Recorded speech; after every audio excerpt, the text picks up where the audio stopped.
they're trusted, and it's the folks who typically, one way or the other, right? Maybe they're not literally loud, but they certainly have the ears, right, of employees. Okay?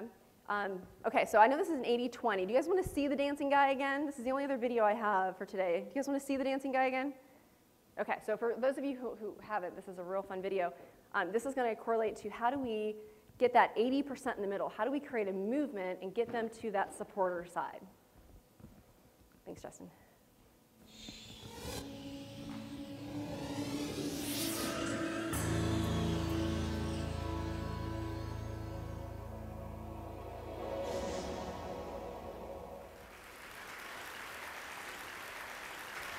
So ladies and gentlemen, at TED we talk a lot about leadership and how to make a movement.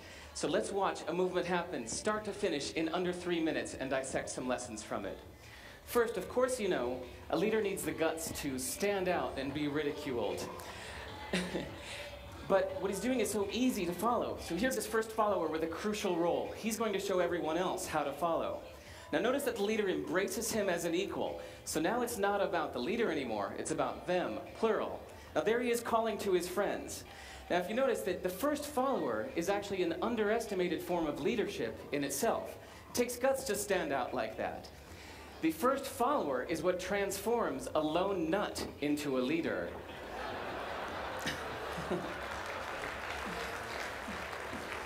And here comes a second follower.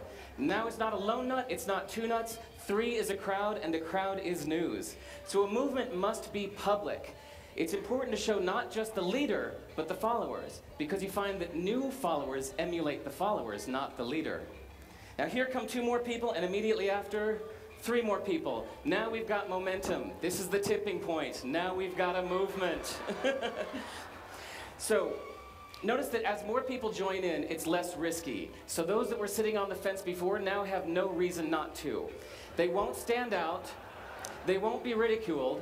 But they will be part of the in crowd if they hurry. So,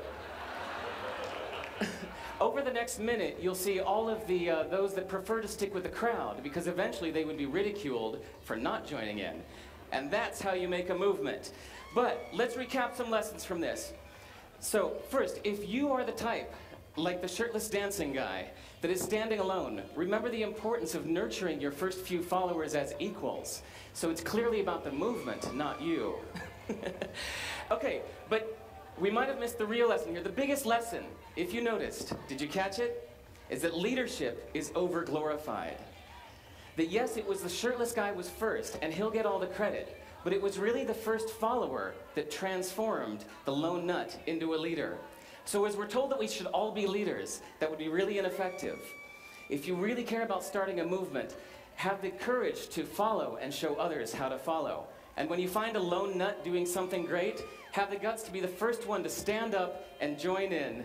And what a perfect place to do that at TED. Thanks.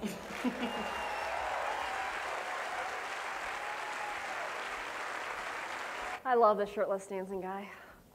He's fantastic. So let's see, I want to go back here, right? So the whole theme here, the whole theory is, how do you, right, kind of get your acceptance group and move them to the right? And it takes folks like the shirtless guy, right, getting that key, I call it key follower, key lieutenant in, right, who's really going to start to influence others, which I think is where the momentum is. Now, if you put it all together, right, so we're going to take this